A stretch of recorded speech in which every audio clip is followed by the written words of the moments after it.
doing this from my home office right now, and so it's a little late here in the Central Time Zone for my friends in the Pacific Time Zone. Probably still a little bit sunny there, maybe rainy in the Pacific Northwest, from what I understand, but that's okay. I'm not bragging. It was 71 and sunny here today. I'm not bragging. I promise. Just kidding. Miss everybody in the Pacific Northwest. Going to be back there to do some business very, very soon. But I wanted to jump into the 9.5 things you need to know when selling your house. As usual, we update this every single week.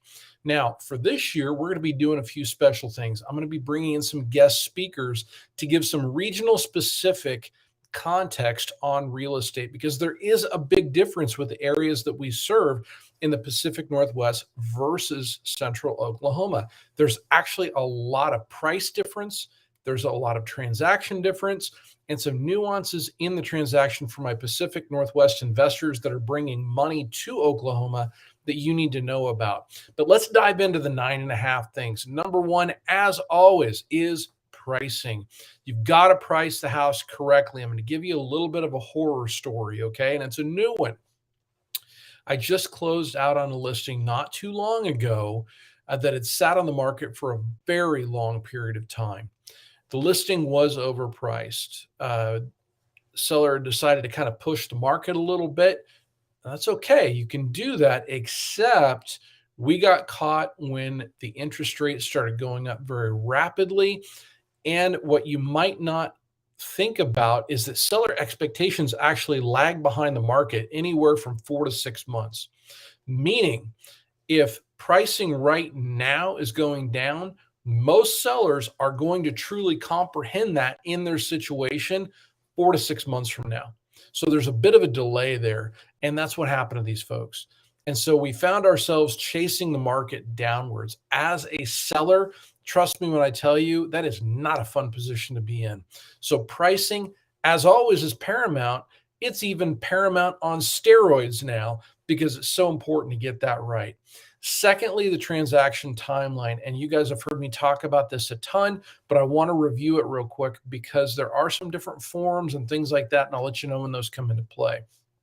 First of all, in getting the property listed, it takes us about a week from listing contract when you hire myself and my team for us to get that property on market is about a week.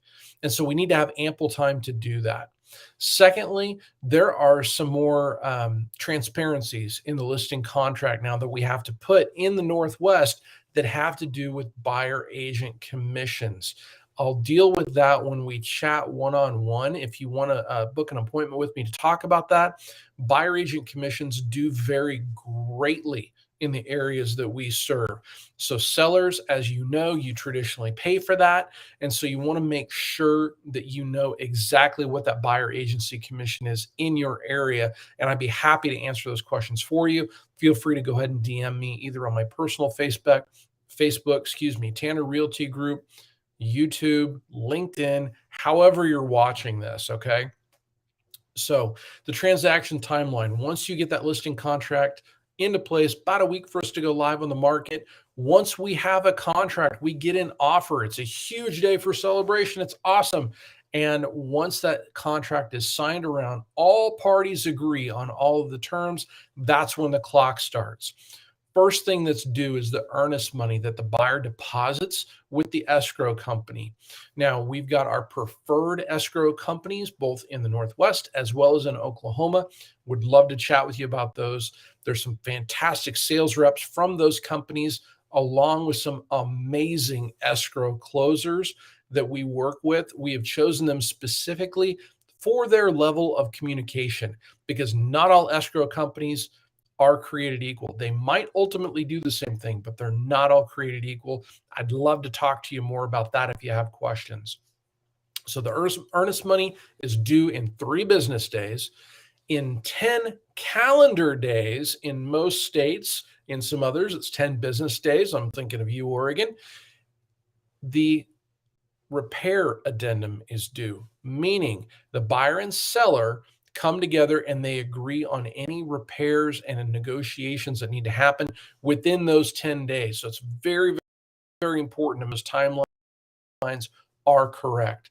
After that satisfied, that's really where the lender and the underwriters and the title company take over.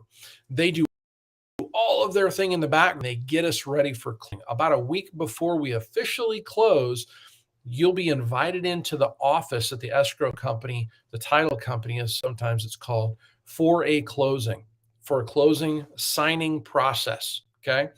You go through, you sign all the paperwork. Closing actually legally happens at the county that you reside in and that the property is in, because what happens then is the deed is transferred from one party over to another. In your case, you as the seller over to the buyer. Once that happens, unless it's agreed upon, you lose access to the property. You legally need to give them keys to the property.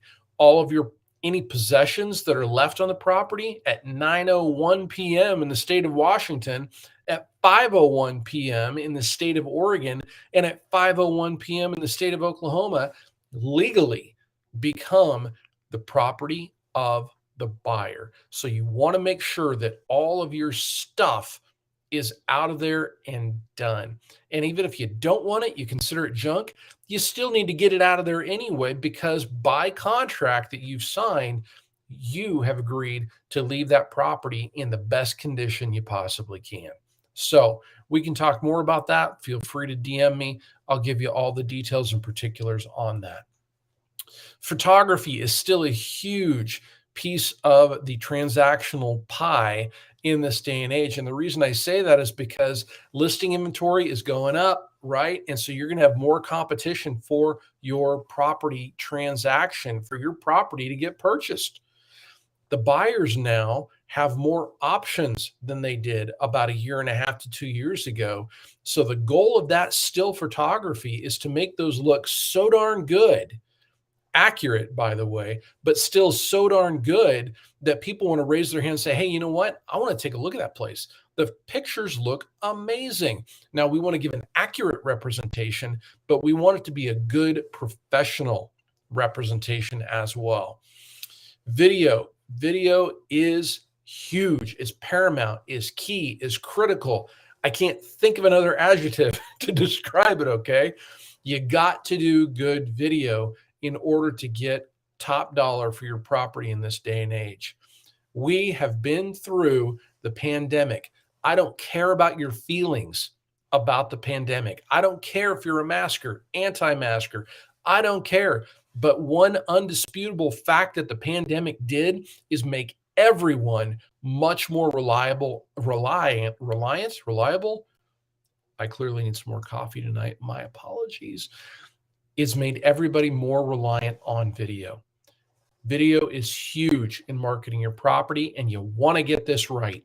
It takes a good both drone videographer as well as a on-the-ground videographer to get your property accurately represented and put it in the best light possible. 3D tours, they're not as much in fashion right now, but they're still very, very important, because what they can do is not just give a 3D tour to where you're hopping around different rooms digitally on your computer. It can also provide a 2D floor plan, which is highly beneficial if you want to place furniture, if you kind of want to print that out and imagine where your furniture would go, where your children's rooms would be, where you would put things in the primary bedroom, all of that good stuff. Even from a backyard perspective, we like to shoot the backyard when we do those 3D tours. So it's kind of helpful. The next thing you really want to remember, and this is number 6 if you're keeping track at home, is MLS representation. With listing inventory going up, there are going to be a bunch of buyer's agents that are anxious to get their client the best price possible on that property. And you need me backing you up to make sure you can negotiate well with those buyer's agents and really going to bat for you, stepping up on your behalf to make sure that's taken care of. Number 7, digital marketing. Again, one of the things that the pandemic made us super reliant upon was social media. So guess what? Google, YouTube, which is the same thing in case you didn't know, Facebook, Instagram, which are the same company in case you didn't know, LinkedIn are all places that you need to be advertising your property. Right now, you found me through this video on Facebook, on LinkedIn, on YouTube. So, guess where we're going to advertise your property? All the same places and then some. You need to have it out in front of as many eyeballs as possible to not have competition work against you when that listing inventory is going up, but have competition working for you so you have more buyers seeing the property you have for sale. Next is you need a transaction coordinator and someone to really map out the timeline for you.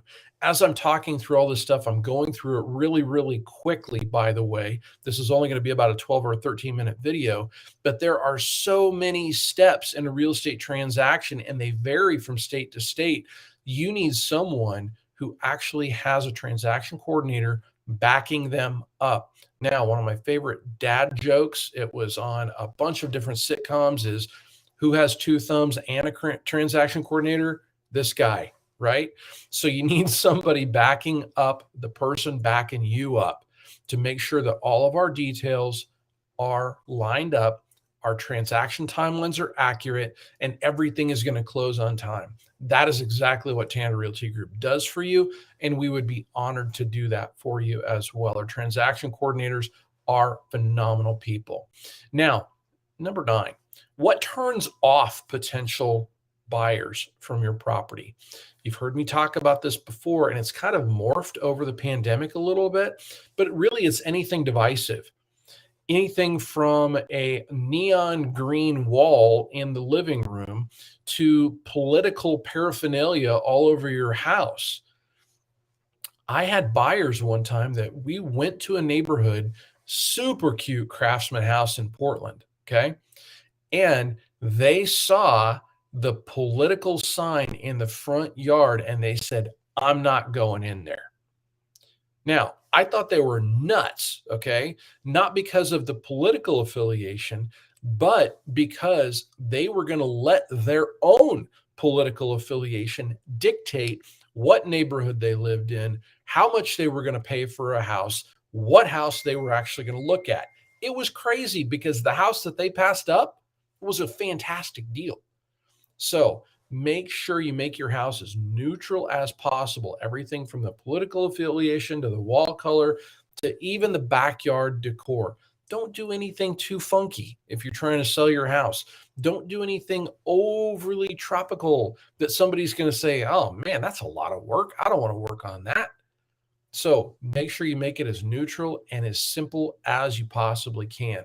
Now, nine and a half things you need to know, right? What's the half? Those of you that have heard this seminar before, you know the half is the one thing you absolutely positively have to do in order to sell your house for top dollar in the most time efficient manner. Clean it. Give it a good deep clean. I was doing an open house a little while ago. I'm not going to tell you exactly when, okay? But in this open house, it wasn't clean. And guess who it turned off? Potential buyers.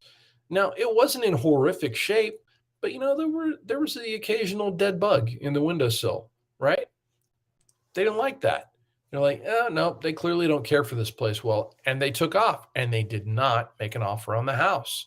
Now, fortunately, somebody else came along later. They saw past all that. And the house is long since under contract. Probably it closed out by now. But point being, give that house a good, deep clean. When people come into a house, I don't want to smell fresh baked cookies. I want to smell pine sol. Okay.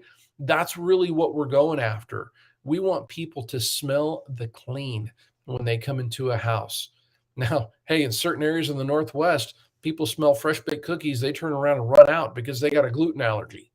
Now, that happens in the Midwest too, but you get the idea. The Northwest, a little bit more known for that. From what I've heard, you could actually rob a bank with a bagel in some places in the Pacific Northwest. I'm kidding. I grew up there. I can make jokes. It's all right. But make sure your house has a good, deep clean. If you need a list of cleaners, be happy to help out with that. Hey, thank you so much for coming to the seminar today. At the ticker below, are my phone numbers, one for the Oklahoma number, one for the Pacific Northwest number. There's my email address. Feel free to respond to this and I'll reach out to you. Would love to chat with you about, even if you're thinking about in the future, hey, you know what, Mike, I'm thinking about another year, maybe retiring and moving, downsizing, upsizing, whatever it is you're needing to do. Please feel free to reach out. Give us a call at the numbers listed below, and we would love to have a conversation with you. Again, I'm Mike Tanner with Tanner Realty Group. Have a great evening, and thanks so much for tuning in. Bye bye.